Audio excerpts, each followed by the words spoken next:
Telangana CM Revanth Reddy AICC general secretary KC వేణుగోపాల్తో మరోసారి భేటీ కానున్నారు. కేబినెట్ విస్తరణ, పీసీసీ కూర్పుపై చర్చించనున్నారు. కేబినెట్లో ఒకరిద్దరిపై వేటు పడే ఛాన్స్ ఉందని ప్రచారం జరుగుతోంది. కేసీ వేణుగోపాల్ భేటీ తర్వాత ఖర్గే, రాహుల్ను సీఎం రేవంత్ కలవనున్నారు.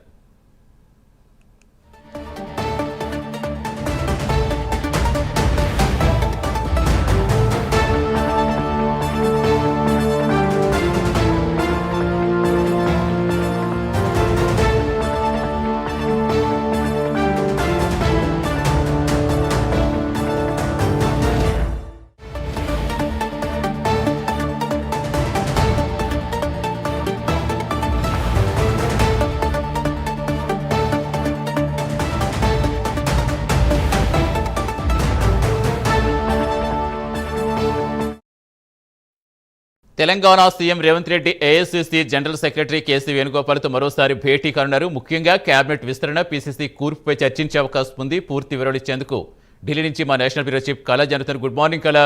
సో రేవంత్ మరోసారి భేటీ అంటే ఎలా అర్థం చేసుకోవాలి? ప్రధానంగా ఎప్పటి నుంచో కేబినెట్ విస్తరణ గురించి చాలా మంది వెయిట్ చేస్తున్న సిచ్యువేషన్. అలాగే ఆల్రెడీ ఇద్దరి మీద కూడా వేటు పడే అవకాశం ఉంది అంటున్నారు. ఏంటి అసలు ఏం జరిగే అవకాశం ఉంది? ఈసారి కేబినెట్ ఉంటుందా, విస్తరణ ఉంటుందా? Good morning Satish. దాదాపు మనకు 3 రోజుల పర్యటన నిమిత్తము రేవంత్ రెడ్డి అంటే తెలంగాణ సీఎం రేవంత్ రెడ్డి ఇక్కడికి ఢిల్లీకి చేరుకోవడం జరిగింది. చాలా బిజీగా షెడ్యూల్లో మాత్రం ఉన్నారు. దాదాపు నిన్న రాత్రి 9 గంటల వరకు కూడా చాలా కీలకమైనటువంటి సమావేశాలు జరిగాయి ఒకవైపు ఢిల్లీలో. మరి ఈ రోజు కూడా మరొక కీలక భేటీ జరుగుతున్నటువంటి సమాచారం ఉంది. కానీ సమయం మాత్రం మనకి ఇంకా కొద్దిసేపట్లో అనౌన్స్మెంట్ కాబోతుంది. అయితే ఏదైతే 3 రోజుల పర్యటన నిమిత్తము మొన్న ఏదైతే ఎన్డీఏ సమావేశానికి సంబంధించినటువంటి అంటే మనకు నీతి ఆయోగ్కి సంబంధించినటువంటి ముఖ్యమంత్రుల సమావేశంలో తెలంగాణ తరఫున కూడా సీఎం గారు ఇక్కడ అటెండ్ కావడము, తర్వాత తెలంగాణ అభివృద్ధి దిశగా కూడా అనేక అంశాలను కూడా ప్రస్తావించడం జరిగింది. అయితే ముఖ్యంగా నిన్న జరిగినటువంటి ఇక్కడ తెలంగాణకు సంబంధించినటువంటి చాలా కీలకమైనటువంటి పరిణామాలు ఢిల్లీ వేదికగా చోటు చేసుకున్నాయి.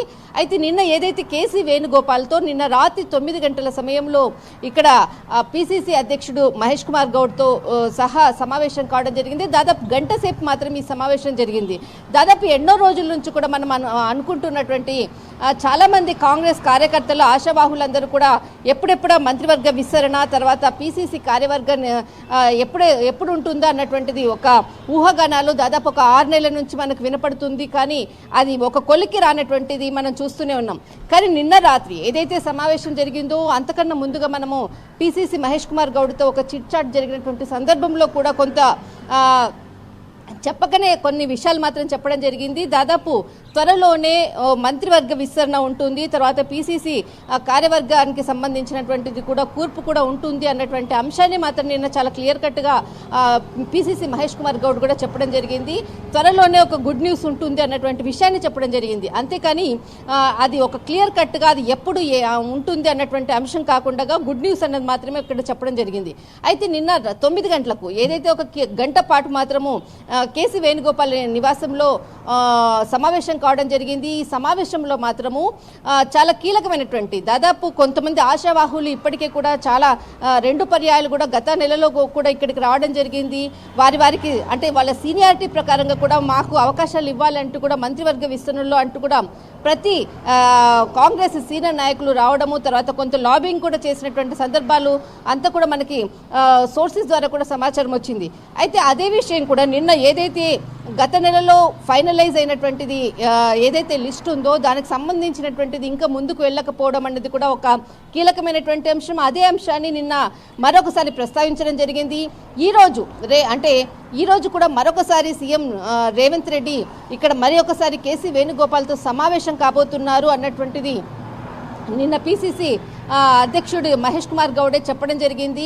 బట్ ఈ రోజు ఏ సమావేశంలో జరుగుతున్నారు, ఈ రోజు జరిగేటటువంటి కీలకమైనటువంటి అప్డేట్స్లో మాత్రము ఏదైతే మంత్రివర్గ విస్తరణకు సంబంధించిగా కొన్ని రోజుల నుంచి ఏదైతే ఆశావాహుల పేర్లు వినపడుతుందో వారి పేర్లు ఖచ్చితంగా ఉంటుంది అన్నటువంటిది కొంతమంది అంటే ఆశిస్తున్నారు. కానీ ఇప్పటికి మాత్రము ఈ రోజు జరిగేటటువంటి ఏదైతే సమావేశం ఉందో ఆ సమావేశంలో మంత్రివర్గ విస్తరణ అన్నది ఒక కీలకమైనటువంటి అంశంగా ఉంటుందా, లేకపోతే ఓన్లీ పీసీసీ కార్యవర్గానికి మాత్రమే ముందుకు తీసుకెళ్లే విధంగా ఉంటుందా అన్నది మాత్రం వేచి చేయాలి. అయితే ఇప్పటి వరకు కూడా ఎంతమంది మనకు సామాజిక వర్గీకరణ ఆధారంగా కూడా దాదాపు అన్ని అంటే బీసీ ఎస్సీ ఎస్టీకి సంబంధించినటువంటి సామాజిక పరంగా 70% పరంగా అంటే వర్గీకరణ పరంగా ముందుకు వెళ్ళాలి. తర్వాత అదేవిధంగా కూడా మంత్రివర్గ విస్తరణ అనుకోవచ్చు, తర్వాత మనకు పీసీసీ కార్యవర్గానికి కూర్పు అనుకోవచ్చు. అన్ని విధాలుగా కూడా అన్ని సామాజిక వర్గాలను ముందు అంటే అందరికీ కూడా ఈక్వేషన్స్తో ముందుకు వెళ్ళాలన్నట్టు మాత్రం ఆలోచిస్తున్నారు. అయితే ఇప్పటి వరకు కూడా మనకు సుదర్శన్ రెడ్డి గారి పేరు వినపడుతుంది. తర్వాత ఆది శ్రీనివాస్ ఇతడు కూడా సీనియర్ నాయకుడు, కోమిటిరెడ్డి రాజగోపాల్ రెడ్డి గారు, తర్వాత మనకు శ్రీహరి ముదిరాజు, వివేక్ వెంకటస్వామి, తర్వాత ప్రేమ్ సాగర్, వీరందరూ కూడా కాంగ్రెస్ సీనియర్ నాయకులు. మంత్రివర్గ విస్తరణలో ఆశావాహులు, గత కొన్ని నెలలుగా కూడా ప్రయత్నాలు చేస్తున్నటువంటి వారు. ఈ రోజు ఒకవేళ మంత్రివర్గ విస్తరణ మాత్రం ఒక ఫైనలైజ్ వచ్చిందంటే మాత్రము వీరి పేర్లలో మాత్రం ఖచ్చితంగా ఉంటుంది అన్నటువంటిది కొంతమంది కాంగ్రెస్ సీనియర్ నాయకులు చెప్తున్నటువంటిది సమాచారము. అయితే మరొకసారి మనకు సామాజిక అండ్ ఏదైతే మైనార్టీ పరంగా కూడా కొన్ని అంటే అటు వర్కింగ్ ప్రెసిడెంట్లు కానీ, తర్వాత ఏదైతే జనరల్ సెక్రటరీ కానీ, ఇదంతా కూడా కొంతమంది సీనియర్ నాయకులకు కూడా ఎక్కువ ఆ యొక్క పదవులను